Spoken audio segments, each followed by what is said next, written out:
ಆತ್ಮೀಯ ವಿದ್ಯಾರ್ಥಿಗಳೇ, welcome to the extensions of British rule chapter. ನಾವು last class advent of European chapter complete ಮಾಡಿದೀವಿ. ಒಂದೊಂದು ಲೈನ್ ಎಕ್ಸ್ಪ್ಲೇನ್ ಮಾಡಿದ್ದೀನಿ.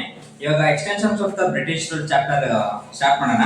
ನಿಮ್ಮ ಹತ್ರ ಟೆಕ್ಸ್ಟ್ ಬುಕ್ ಇರಬೇಕು. ಟೆಕ್ಸ್ಟ್ ಬುಕ್ ಇಲ್ಲ ಅಂದ್ರೂ ಪರವಾಗಿಲ್ಲ, ಅದು ಡಿಸ್ಪ್ಲೇ ಮಾಡಿರ್ತೀನಿ, ಲೈನ್ಸ್ ಎಲ್ಲ ಡಿಸ್ಪ್ಲೇ ಮಾಡಿರ್ತೀನಿ, ಅದು ನೋಡ್ಕೊಳ್ಳಿ. ಆಮೇಲೆ ನೋಡ್ಕೊಳ್ಳಿ, ಅದು ಇಂಪಾರ್ಟೆಂಟ್ ಪಾಯಿಂಟ್ ಇದೆ. ಓಕೆ, ಸ್ಟಾರ್ಟ್ ಮಾಡೋಣ. Through the Carnatic Wars, the English made the other European countries not to challenge them in India. Advent of European chapter ಅಲ್ಲಿ 3 ಕಾರ್ನಾಟಿಕ್ ವಾರ್ಸ್ ನಡೆಯುತ್ತೆ. ಆ 3 ಕಾರ್ನಾಟಿಕ್ ವಾರ್ಸ್ ಅಲ್ಲೂ ಬ್ರಿಟಿಷ್ ಅವ್ರು ಗೆದ್ಬಿಡ್ತಾರೆ. ಓಕೆನಾ? ಅದರಿಂದ ಏನಾಗುತ್ತೆ, ಯಾವುದೇ ಯುರೋಪಿಯನ್ ಆಗಿರ್ಬೋದು, ಪಾರ್ಚುಗೀಸು, ಡಚ್ಚು, ಇಟಲಿ, ಯಾರೇ ಆಗಿರ್ಬೋದು, ಈ ಬ್ರಿಟಿಷ್ ಅವ್ರನ್ನ ಚಾಲೆಂಜ್ ಮಾಡಕ್ಕೆ ಎದುರ್ಕೊಂತಿದ್ರು ಅಂತ ಹೇಳ್ತಾರೆ ಅಷ್ಟೇ. They gain complete political control over Bengal through Plassey and Buxar battles. Last chapter ಅಲ್ಲಿ ನಾವು ಕಲ್ತಿದ್ವಿ, ಪ್ಲಾಸಿ ಮತ್ತೆ ಬಕ್ಸರ್ ಬ್ಯಾಟಲ್ಸ್ ಅಲ್ಲೂ ಇಂಗ್ಲಿಷ್ ಅವ್ರಿಗೆ ಗೆಲ್ಲೋದು. ಅಂದ್ರೆ ಪೂರ್ತಿ ಈ ಬೆಂಗಾಲ್ನ ಕಂಪ್ಲೀಟ್ ಆಗಿ ಆಕ್ರಮಣ ಮಾಡ್ಕೊಂಡ್ಬಿಡ್ತಾರೆ. ಯಾವ ಬ್ಯಾಟಲ್ ಮುಖಾಂತರ? ಪ್ಲಾಸಿ ಮತ್ತೆ ಬಕ್ಸರ್ ಬ್ಯಾಟಲ್ ಮುಖಾಂತರ ಆಕ್ರಮಣ ಮಾಡ್ಕೊಂಡ್ಬಿಡ್ತಾರೆ ಅಂತ ಹೇಳ್ತಾರೆ. They had gained control over the most of the eastern parts of India. ಬರೀ ಬೆಂಗಾಲ್ ಮಾತ್ರ ಅಲ್ಲ, ಈ ಈಸ್ಟರ್ನ್ ಪಾರ್ಟ್ಸ್ ಅಂದ್ರೆ ಯಾವ ಕಡೆ ಅಂದ್ರೆ ಈ ಸೈಡ್, ಈ ಇಂಡಿಯಾ ಇದೆ ಅಲ್ವಾ, ಇಂಡಿಯಾ ಈಸ್ಟರ್ನ್ ಪಾರ್ಟ್ಸ್ ಇದನ್ನ ಅಂತ ಹೇಳ್ತಾರೆ. ಅಂದ್ರೆ ಈಸ್ಟರ್ನ್ ಪಾರ್ಟ್ಸ್ ಪೂರ್ತಿ ಆಕ್ರಮಣ ಮಾಡ್ಕೊಂಡ್ಬಿಟ್ಟಿರ್ತಾರೆ ಈ ಬ್ರಿಟಿಷ್ ಅವರು ಅಂತ ಹೇಳ್ತಾರೆ. Since the Marathas and Mysore states were dominant in southern and western part of India, the hold of the British was restricted to Bombay and Bengal regions only ಅಂತ ಹೇಳ್ತಾರೆ. ಅಂದ್ರೆ ಈ ವೆಸ್ಟರ್ನ್ ಪಾರ್ಟ್ಸ್ ಅಂದ್ರೆ ಈ side ಮತ್ತೆ southern parts ಅಲ್ಲಿ ಯಾರಿದ್ರು? ಮೈಸೂರು ಮತ್ತೆ ಮರಾಠಾಸ್ ಅವರು ಇದ್ದಾರೆ. ಈ ಬ್ರಿಟಿಷ್ ಅವ್ರು ಏನ್ ಮಾಡ್ತಾರೆ, ಬರೀ ಈಸ್ಟರ್ನ್ ಪಾರ್ಟ್ಸ್ ಮಾತ್ರ ಕಬ್ಜಾ ಮಾಡ್ಕೊಂಡಿರ್ತಾರೆ. ಈ ವೆಸ್ಟರ್ನ್ ಪಾರ್ಟ್ಸ್ ಮತ್ತೆ ಸದರ್ನ್ ಪಾರ್ಟ್ಸ್ ನ ಇನ್ನ ಅವ್ರು ಆಕ್ರಮಣ ಮಾಡ್ಕೊಂಡಿರಲ್ಲ. ಯಾಕಂದ್ರೆ ಅಲ್ಲಿ ಮರಾಠಾಸ್ ಮಾತ್ರ ಮೈಸೂರು ಇರ್ತಾರೆ ಅಂತ ಹೇಳ್ತಾರೆ. ಈ ಪ್ಯಾರಾಗ್ರಾಫ್ ಇಂದ ಯಾವ ಕ್ವಶನ್ ಕೇಳಲ್ಲ, ಸುಮ್ಮನೆ ತಿಳ್ಕೊಳ್ಳಿ ಇಂಟ್ರೊಡಕ್ಷನ್ ಅಂತ.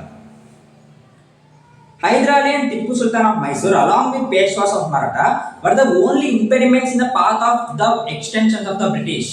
ಬ್ರಿಟಿಷ್ ಒಂದೇ ಒಂದು ಇಂಟೆನ್ಷನ್ ಏನು, ಅವ್ರು ಎಂಪೈರ್ ನ ಎಕ್ಸ್ಟೆಂಡ್ ಮಾಡ್ಬೇಕು ಅಂತ ಅವ್ರ ಇಂಟೆನ್ಷನ್ ಇತ್ತು.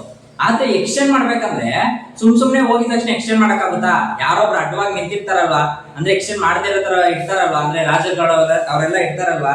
ಯಾರ್ಯಾರಿದ್ರಂದ್ರೆ ಹೈದರಾಲಿ ಇದ್ದ, ಟಿಪ್ಪು ಸುಲ್ತಾನ್ ಮೈಸೂರು ಕಡೆಯಿಂದ, ಆಮೇಲೆ ಪೇಶ್ವಾಸ್ ಆಫ್ ಮರಾಠ. ಇವ್ರಿಷ್ಟು ಜನನು ಈ ಬ್ರಿಟಿಷ್ ಅವ್ರು ಎಕ್ಸ್ಟೆಂಡ್ ಆಗದೆ ಇರೋ ತರ ಅಡ್ಡವಾಗಿದ್ರು ಅಂತ ಹೇಳ್ತಾರೆ ಅಷ್ಟೇ, ಒಂದೇ point. The other 6 in the northwestern region, Ranjit Singh, who emerged in the early part of 19th century, was a formidable opponent of the British. He was successful in organizing the 6. ಇವಾಗ ನಿಮ್ಗೆ ಈ ತರ questions ಕೇಳ್ಬೋದು.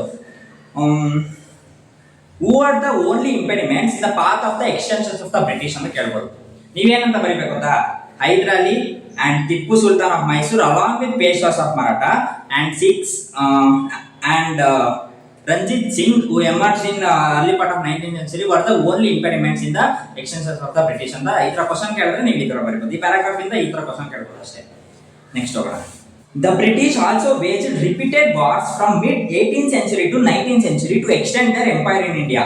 British ಅವರು ಅವರ empire ನ extend ಮಾಡ್ಕೊಬೇಕಂತ 18th century ಇಂದ 19th century ವರೆಗೂ ಯುದ್ಧ ಮಾಡ್ತಿರ್ತಾರೆ ಅಂತ ಹೇಳ್ತಾರೆ. Apart from this, they also annexed various kingdoms with cunning policies like subsidy alliance and doctrine of lapse ಅಂತ ಹೇಳ್ತಾರೆ. ಅಂದ್ರೆ ಈ ತುಂಬಾ ನಿಯಮಗಳು ತಂದ್ರು ಬ್ರಿಟಿಷ್ ಅವರು ಎಂಪೈರ್ ನ ಎಕ್ಸ್ಟೆಂಡ್ ಮಾಡ್ಕೊಬೇಕಲ್ವಾ, ತುಂಬಾ ನಿಯಮಗಳು ತಂದ್ರು, ಅಂದ್ರೆ ರೂಲ್ ತರ ಪಾಲಿಸೀಸ್ ತರ ತಂದ್ರು.